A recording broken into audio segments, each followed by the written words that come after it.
That is how we should think of God. And that not only that constancy, your entire heart and soul should be in it. You shouldn't be aware of anything external. You see, there is a story told of Madame Curie. In her case also, she was busy with an experiment for finding out that radium. Her husband came in with a child. The child again, it was about 1.5 months old. He put it on the table on one side. He said, "Hey, Curie, you just look after it for a little while. I am coming out. I am just going out and I will be coming shortly." Her mind was busy. She was just trying to find out the formula which will clinch the issue. So it is almost the last moment. At any time it could come. Her mind was not in it at all.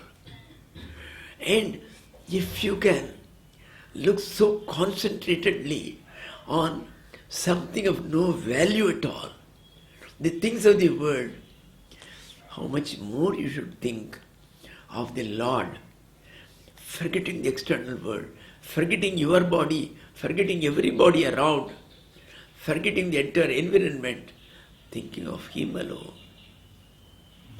That sort of one-mindedness, that love. How can the one-mindedness come unless you love your thing?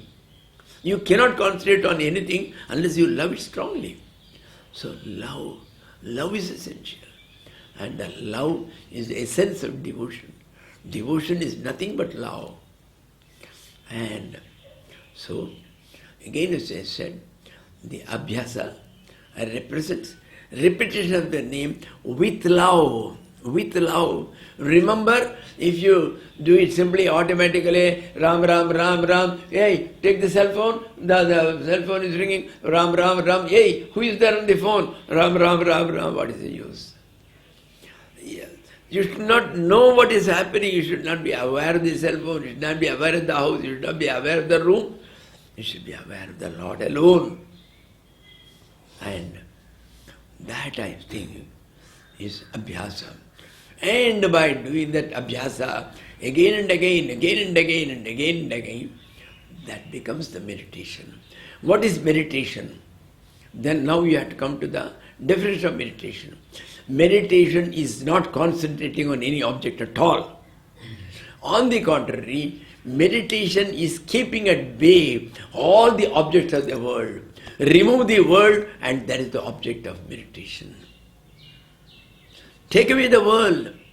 Let not a single thought of the world, your house, your wife, your son, your wife, your husband, your office, and your money, your shares, nothing at all. And your body, and the body of your son, nothing. My wife may be lying in cancer, my son may be having hemophilia and he is to be given transfusion of blood. I am not aware. I know only the Lord. So, that is very, very essential. So, it requires two things, that Abhyasa. Without it is of no use. One is faith, that has been told in the scriptures, and my Guru has told, it has to be true. So, if I repeat it enough, and if I constantly think of Him alone, positively He will come before me. I can see Him. I will have the presence of the Lord, and the presence of the Lord will not disappear. That which appears and disappears cannot be the Lord. That which remains permanent forever, that has to be the Lord. So, by going on repeatedly practicing, which ends in the meditation, the meditation means completely leaving off the entire world. That itself is sufficient meditation. Just later on, if you continue to say your mantra, Sri Ram, Sri Ram, Sri Ram, or whatever it is, well, that is better. If not, there are only two things, the God and the world. When you are not in the world, you have to be with God. When you are not with God, you have to be in the world. So naturally, when you have done away with the entire the world, all the objects of the world, when it have gone away from you, then where are you? You are in the lap of the Lord, you have only to realize this presence. That's all. And it automatically comes. You can live in the presence of the Lord. See, there was once a famous cook in a monastery. His name was Lawrence. He was an ordinary cook.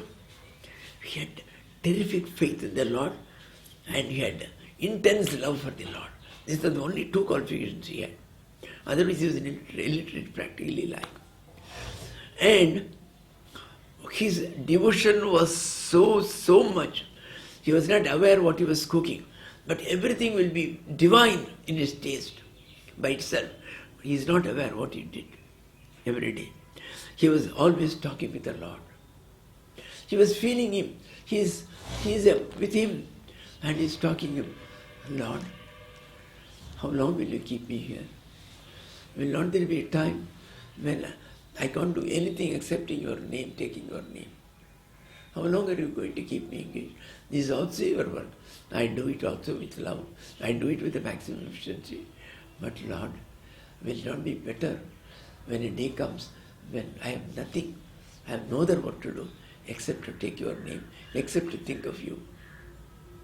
So he was talking to the Lord and Lord was talking to him. Lawrence, you have yet some work to do. I have a mission for you. You will finish it and then you will be always with me. Don't worry. Whatever you desire will come true. But be patient. Be patient. Because, you see, by doing all these things, when will you get, how long will it take? There is no time limit. You cannot say.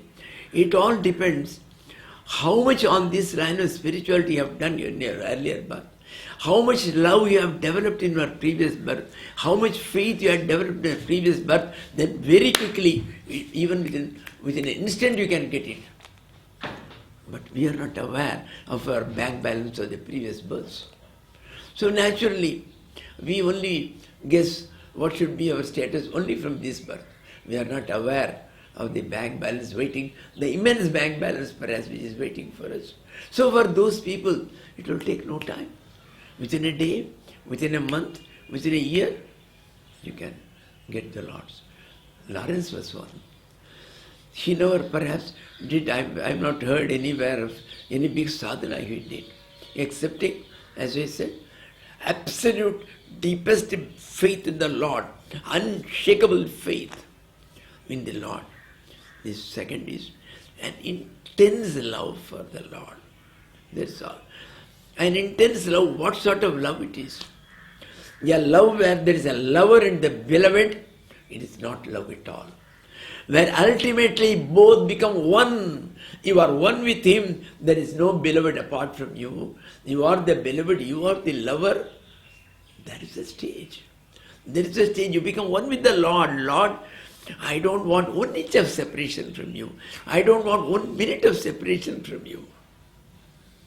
That is the stage where you are always with him. You are at all places with him. You never part with him for 1 moment. You don't like your lids to bat even because while it is batting you don't see him. I don't want it. Let my eyes be always staring so that you will be always with me. So that is the ultimate stage. And people didn't know his glory, the glory of that cook. One day he was cooking in very big vessels he took and was cooking for 80 people. The abbot of that church, he was horrified. Hey, have you become mad? We are only 5 people here. You are today doing for 80 people. Sir, today 80 people, including the chief cardinals, 10 cardinals from Rome, they are coming here by 12 o'clock. Hey, what are you talking? If they are to come, they would have already intimated me. Do you mean say they will come suddenly? Sir, believe me, they are coming. Look here. In case they don't come, till this food is exhausted, 20 days, 30 days, you will eat the entire food. You will not be given any other food. Understood? Yes, sir. Exactly at 12 o'clock, 80 people came, including the 10 cardinals. The abbot was shocked. The cardinals told him, have you not received the cable which I have sent more than 10 days back? Unfortunately, it never came. And the Pope came to know of him. He wanted to make him an abbot. He said, "Sir, please, now I have got the most beautiful chance of feeding so many bhaktas, so many devotees. Please don't deprive me of this beautiful opportunity of feeding so many bhaktas, and don't put me somewhere as an abbot and all that. I am unfit for it. I will continue as a cook, sir." This is what happened. So, like that, we will begin to have the continuous presence of the Lord. He is. The electricity is there in that, the entire this thing. But it is not manifest. It is of no use to me. This is of use to me. That is of use to me. But not that. So how to make it use? Make it come out. Make it come out. Make it manifest. How? You call the mechanic, he will come, he will make a point. Anywhere he can make 100 points, 1000 points, everywhere it is full. So Lawrence made one point, out of which the Lord came and was talking to him at all times. And Vivekananda, he had several times mentioned about this. There's a book called Letters from Letter Lawrence. Some lady, his cousin or somebody, one lady in some other convent, he used to write to her several letters. It's a small book, but a wonderful book. That how to practice the presence of the Lord, or the letters of Brother Lawrence. It's a wonderful book. I used to purchase it for 1 rupee. Some 5 years back they sold its cost is 100 rupees. A small book containing 40 pages. That's all. So coming to the point, meditation and abhyasa are closely linked. Only by doing constantly this meditation, you can remove the world. And removing the world is the purpose of the entire meditation. The purpose of meditation is to concentrate on the Lord. You cannot concentrate on the Lord till such time as the last vestige of your attachment or your hatred for any of the items, your likes and dislikes, unless they disappear thoroughly without a trace, you cannot get the Lord. Because they cannot live at the same place. Only the Lord alone can remain. So you have to remove them. When you give your heart and soul to the Lord, there is no place, the rest have to come out. All your worldliness is to come out. All your anger, all forgotten. Your desires for these objects alone, they were the main reason for all your miseries and all that. If only the desires are gone, which the meditation does, and the meditation becomes proper only with this abhyasa, repeated names of the Lord being taken repeatedly, well, that's the only way to, that's not the only way. The Lord is infinite, the paths are infinite, but this is one of the easiest way, perhaps, I would say, instead of doing pranayama, instead of doing ever so many exercises and all that, this is perhaps the easiest. You think of Him, constantly think of Him. Whenever the mind goes, bring it back. Whenever the mind goes, bring it back. You see, a lady with a small child is attending my satsang. There are 50 people. The child is going out because the door is open and is about to fall down. This lady's one eye is there and one eye is on the satsang. The moment it goes near it, she runs, brings the child here. And again the child goes. She will again go. 100 times the child goes, 100 times she brings. On the contrary, if she has used force or given it one slap, the entire satsang would have been spoiled by the shrieking of the child. So naturally she would dare to do it. And the same way we will have to do it. Every time the mind goes, it's a small child, you go and bring it back. Every time you bring it back, this is abhyasa. That's all. This is also told in Bhagavad Gita. Bhagavad Gita is also a wonderful book.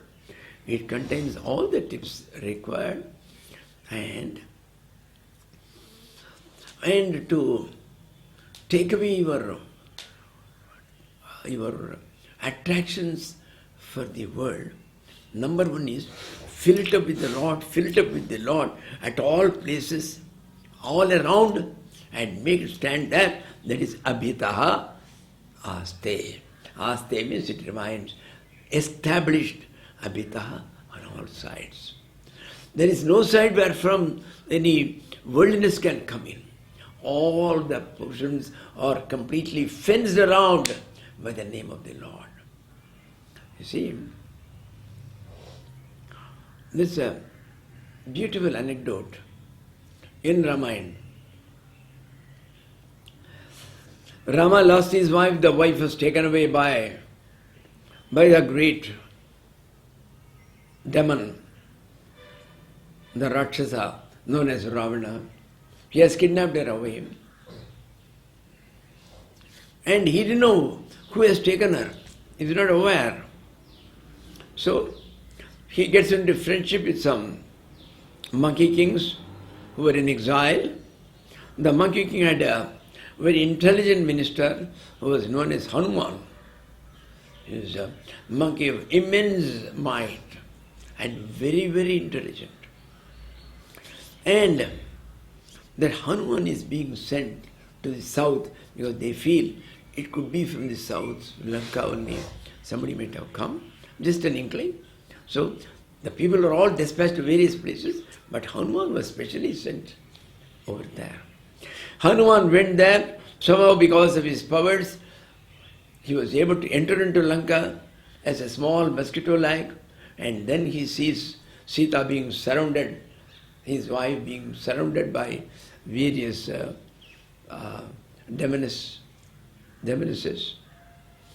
and they all threaten her that, look here, you concede to the wishes of Ravan, then you will be the queen. Otherwise, you will become our breakfast because you are so thin, you are not even a full breakfast for us. They are threatening her. And Hanuman came with her message back to Rama to tell about. When he comes, when he tells, Sita is always pining, Ram, Ram, Ram. Consistently Abhyasa, she is telling only Ram's name.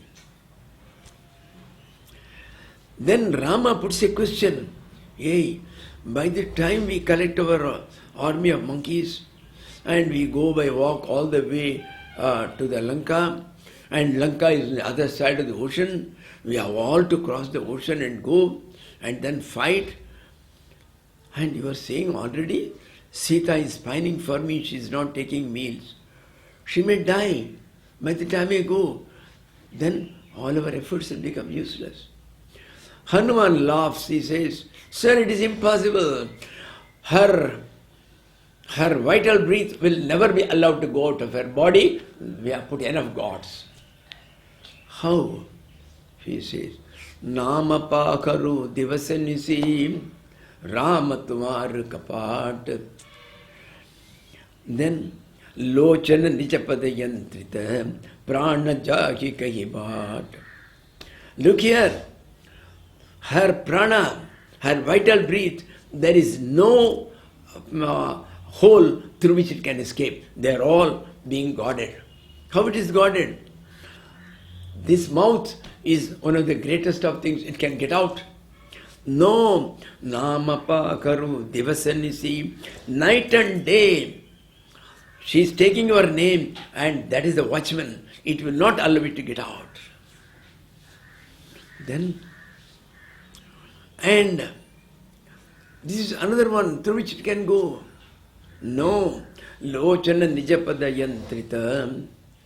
Her eyes have been chained to your holy feet. She is always visualizing your feet, and it is all chained. So when it is your feet are there to look after that, it will not allow it to go. Which is the way by which the prana can escape. Prana jahi kahi baat. There is no other way. So similarly, in the same way, we should take the Lord's name at all times and repeatedly. It has to be taken so that a complete reconditioning over the old conditioning, the old conditionings will be squeezed to death to that extent. And that is why the repetition is necessary. Hari Om.